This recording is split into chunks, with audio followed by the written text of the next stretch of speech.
Kita mulai dari surat Al-Isra ayat 34. Ya. Wala taqrabu malal yatimi illa billati hiya ahsan hatta yablugha asyuddah wa aufu bil ahdi innal ahda kana mas'ula. Dan janganlah kalian mendekati harta anak yatim kecuali dengan cara yang baik sampai dia dewasa, dan penuhilah janji kalian karena janji itu pasti diminta pertanggungjawabannya. Nah, ini ayat yang kita baca di tengahnya itu ada wa'aufu bil ahdi, penuhilah janji. Janji itu banyak dalam bahasa Arab, ada mitsaq, ya. Kemudian ada wa'ad, ya. Dan ada al-ahad. Itu masing-masing akan menyesuaikan dengan konteks dan pesan yang disampaikan.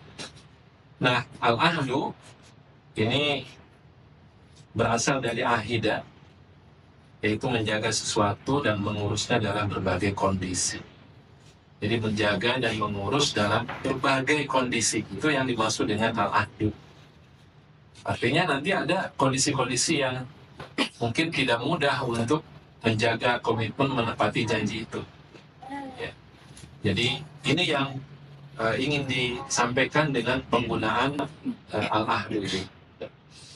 Dan kenapa konteksnya terkait dengan harta anak yatim?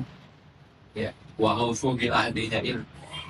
Saya kalau bayangkan, namanya janji itu kan nanti ada tergantung dengan pihak yang kita berjanji kepadanya. Kalau pihak itu kita hormati, kemudian juga punya makom lah, gitu ya, makom yang di atas kita, maka itu akan janjinya akan sangat kuat, membuat kita itu akan berusaha bagaimanapun untuk menepati janji pada pihak yang secara makom di atas kita. Kemudian nanti ada yang sekufu, nah itu kita bisa ya agak nyantai gitu untuk menepati janjinya gitu. Ya. Sampai ke bawah itu, ya, sampai kepada anak-anak kita, anak kandung kita, sampai kepada anak yatim ini ikatan yang paling lemah. Yang paling lemah sekalipun diperintahkan wa'aufu bil ahdi. Ya. Saya sempat membayangkan atau pengalaman kemarin belum lama, janji kepada anak kandung, ada Sulaiman anak saya itu, minta tolong ini angkatin ini gitu, anterin ini itu gitu. Mungkin di buruhan. Ya, itu kan janji kepada anak-anak kandung gitu ya. Tapi karena anak kandung itu kita juga nafkahi, kita kasih uang jajan, kita sediakan pendidikannya, itu jadi gampang-gampangin. Sampai ditagih gitu, abi mana janjinya waktu itu gitu. Ya, ini kepada anak kandung saja begitu. Ya, hubungan darah. Nah, ini kepada anak yatim, ini semangat. Anak yatim itu paling lemah. Dan orang yang diamanahi itu, ya, dia bisa seenaknya saja. Ya, makanya kenapa konteksnya anak yatim? Karena di sini akan cenderung lebih mudah untuk tidak ditepati. Ini yang paling rendah sekalipun Allah memerintahkan itu wa'aufu bil ahdi. Kenapa?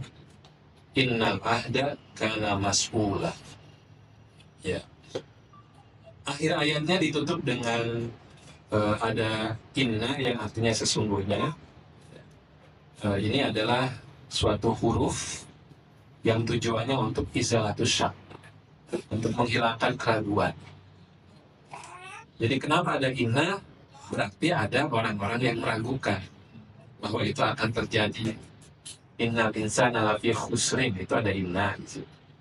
Berarti di sini mungkin ada yang gampang-gampang, tidak naon lah, ya, nggak akan ditagih lah, gitu, nggak akan dimintai pertanggungjawaban lah, gitu.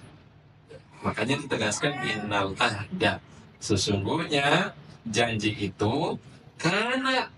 Nah, ini kalau ada karena ini lebih ada penguatan lagi, taukid yang terhadap suatu kalimat yang based on isi, kalimat yang basisnya kata isi, itu dikuatkan dengan karena.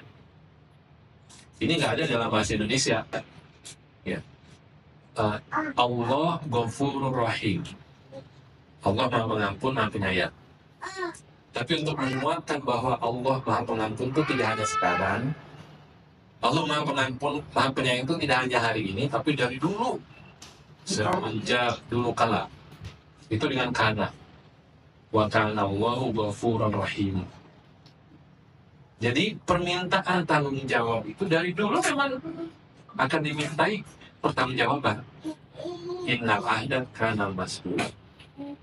Bisa dipahami ya ini satu.